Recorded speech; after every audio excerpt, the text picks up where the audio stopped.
हाँ मुझे कहबी कहबी पुष्पराजी ईश्वरंकर राज्यर अनवद्य सृष्टि फूल भली हृदय कोमल हब एवं से हृदय ईश्वर विद्यमान करते ईश्वरंक व्यतीत संकट मोचनकारी ए पृथ्वी रे केही हेले नहीं आमे शांति पाइबा केवल प्रकृति सहित हजिगले मजिगले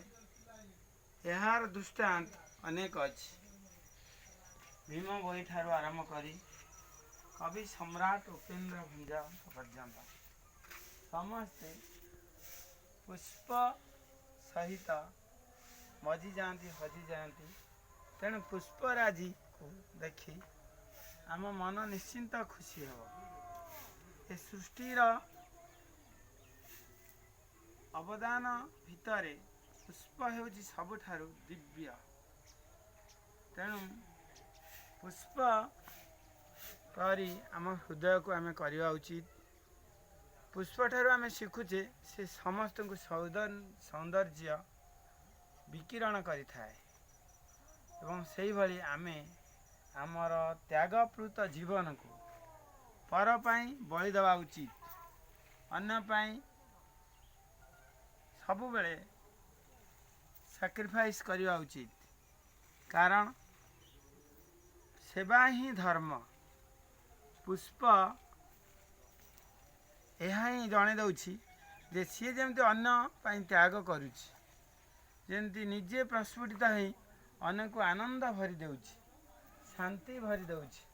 आमे समस्ते सेही भली हवा उचित पुष्पराजी आम मानकु शांति प्रदान करिथाए एवं पवित्र मध्य करिथाए ये परिवेश रे आमे निश्चिंत भाव रे केवल ईश्वर कथा ही चिंता करिबा भल चिंतन आम मस्तिष्क को आसीबो केबे भी आमर खराब चिंता आसीबो नाही तेणु आमे माने समस्ते पुष्प को भल पाइबा आमर ए ब्रह्मांड रे विभिन्न प्रकार पुष्प लगा जाइछि यथा डालिया जिनिया मल्ली एवं कस्मस आउ अन्य गेंडु फूल भी अच्छी विभिन्न जातीय गेंडु फूल अच्छी तेणु समस्त को स्वागत करुछि जे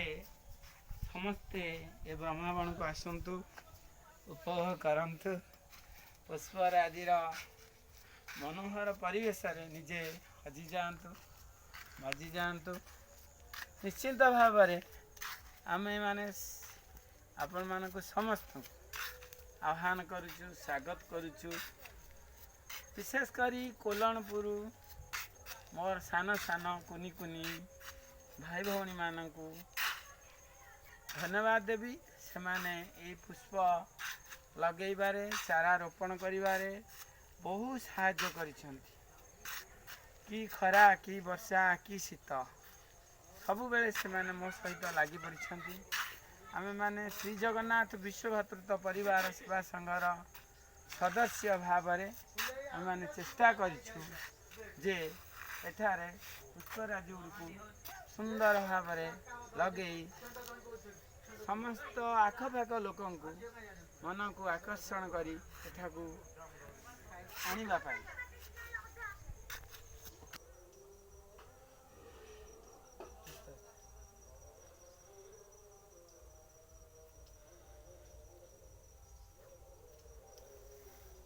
एठारे क्यों आवाहन कालरू ब्रह्मा गोसाई विद्यमान प्रायतः 5000 वर्ष पूर्वर यार ऐतिह्य परंपरा यार प्रकृति राजी अतीव सुंदर मनोहर कई केबे भी या वर्णना करि परिबो नाही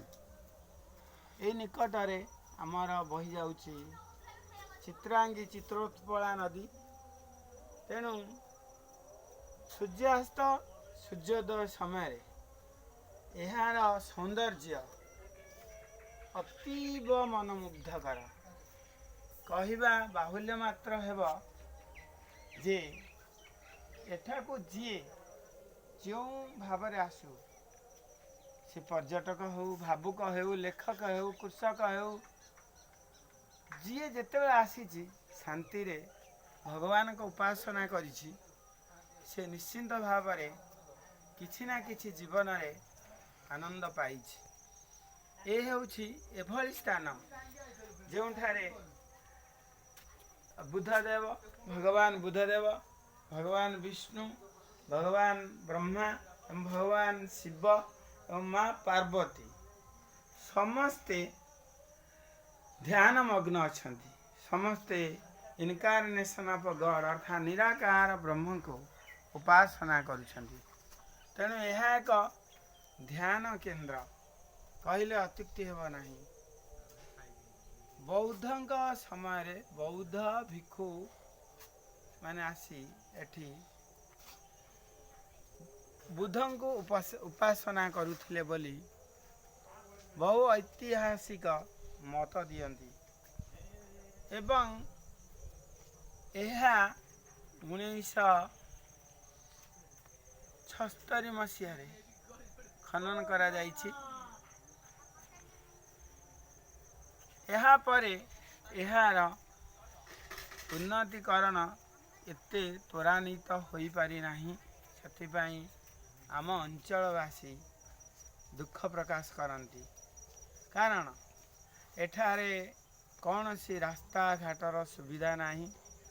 ରହିବା ପାଇଁ ପାନ୍ଥଶାଳାଟିଏ ନାହିଁ ଏବଂ ଆସିବା ପାଇଁ ରାସ୍ତାଘାଟ ବି ନାହିଁ ଏବଂ ଏହାର ରକ୍ଷଣାବେକ୍ଷଣ କରିବା ପାଇଁ କୌଣସି କର୍ମ ନିଯୁକ୍ତି ନାହିଁ। ଦୁଃଖ ପରିତାପର ବିଷୟ ଏହିକି ଯେ